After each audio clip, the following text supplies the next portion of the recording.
Ombak di pesisir pantai ini sangat tinggi dan untuk siang ini sudah agak surut. Memang kawasan ini menjadi salah satu kawasan yang terdampak abrasi paling parah di Kabupaten Klungkung.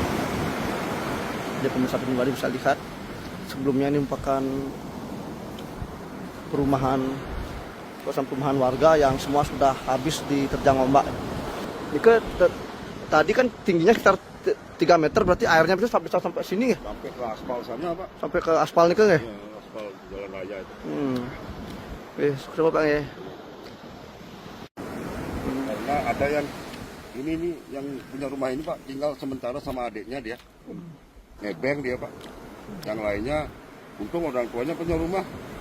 Jadi mereka was-was Pak Dewo ya? Mereka was-was Lalu sekali. tiap hari Was-was. Nggak berani lagi tinggal di sini menempati rumah ini. Karena ancaman ombak besar itu kan mendadak dia.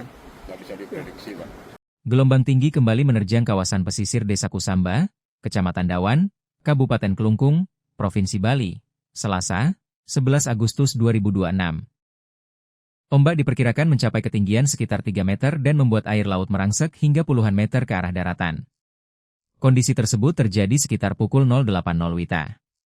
Warga setempat, Dewa Gede Putra, mengatakan air laut bahkan mencapai jalan beraspal yang berjarak sekitar 80 meter dari garis pantai. Fenomena ini membuat warga semakin khawatir. Sebab, gelombang besar bukan satu-satunya persoalan yang mereka hadapi. Abrasi yang berlangsung selama bertahun-tahun telah membuat garis pantai semakin mendekati permukiman. Dewa Gede Putra mengatakan, gelombang tinggi mulai terlihat sejak sekitar pukul 0.80 WITA. Ombak yang datang cukup besar hingga menerjang kawasan pesisir dan membuat air laut masuk ke daratan. Sekitar jam 8 pagi ombak besar. Tingginya kira-kira 3 meter, ujarnya. Menurut Dewa, kondisi gelombang besar sebenarnya bukan hal yang sepenuhnya baru bagi masyarakat pesisir Kusamba. Menjelang sasi Karo, warga biasanya sudah mengantisipasi meningkatnya gelombang laut. Namun, kondisi saat ini menjadi lebih mengkhawatirkan karena daratan di kawasan pesisir terus terkikis akibat abrasi. Air laut bahkan disebut sudah mencapai jalan aspal yang jaraknya sekitar 100 meter dari kawasan pesisir. Abrasi membuat perubahan garis pantai di kawasan tersebut sangat terasa. Dewa mengatakan, kondisi pesisir sekarang jauh berbeda dibandingkan masa lalu. Ia mengungkapkan, dahulu jarak antara permukiman dengan laut hampir mencapai 2 km. Kini, sebagian daratan tersebut telah hilang akibat abrasi. Dulu jarak rumah di sini dengan laut hampir 2 km. Sekarang sudah habis abrasi, katanya. Menurut dia, abrasi tidak hanya mengubah bentuk kawasan pesisir, tetapi juga mulai berdampak langsung terhadap bangunan milik warga. Salah satu bangunan yang terdampak merupakan milik saudaranya. Bangunan tersebut mengalami kerusakan cukup parah setelah berulang kali diterjang ombak dalam sekitar 5 bulan terakhir. Kerusakan itu membuat saudaranya tidak lagi bisa tinggal di bangunan tersebut. Untuk sementara, ia harus menumpang di rumah orang tuanya. Ini bangunan saudara saya, rusak parah kena ombak sekitar 5 bulanan. Saudara saya jadi numpang ke rumah orang tua, ungkapnya.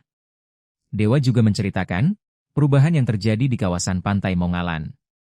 Menurutnya, kawasan tersebut sebelumnya menjadi tempat tinggal warga. Pada awalnya, terdapat sekitar 16 kepala keluarga, kakak, yang bermukim di kawasan Pantai Mongalan. Seiring abrasi yang terus menggerus daratan, kondisi kawasan tersebut perlahan berubah. Bangunan rumah warga yang tersisa hanya puing, hancur diterjang ombak. Laut semakin mendekati area yang sebelumnya menjadi tempat warga beraktivitas dan bermukim. Bagi warga, datangnya gelombang tinggi menjelang sasi Karo kini menjadi perhatian tersendiri. Terlebih, kondisi garis pantai sudah jauh berbeda akibat abrasi yang terjadi dalam jangka panjang. Kami berharap kondisi pesisir Kusamba mendapat perhatian dan penanganan, terutama untuk mengantisipasi abrasi yang semakin mengancam bangunan maupun kawasan permukiman di sekitarnya, harapnya. Download Tribun X sekarang, menghadirkan lokal menjadi Indonesia.